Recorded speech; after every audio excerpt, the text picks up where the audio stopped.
नंतर मग त्या आपल्या प्रभू परमेश्वराच्या आशीर्वादित झाल्या।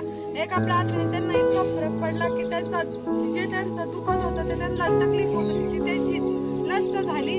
त्यांनी प्रभू परमेश्वर इतका विश्वास ठेवला आणि मग त्यांना परत दुसऱ्यांदा हेच पास्टर भेटले आणि त्यांच्याकडून परत आज त्यांनी आशीर्वाद घेतला।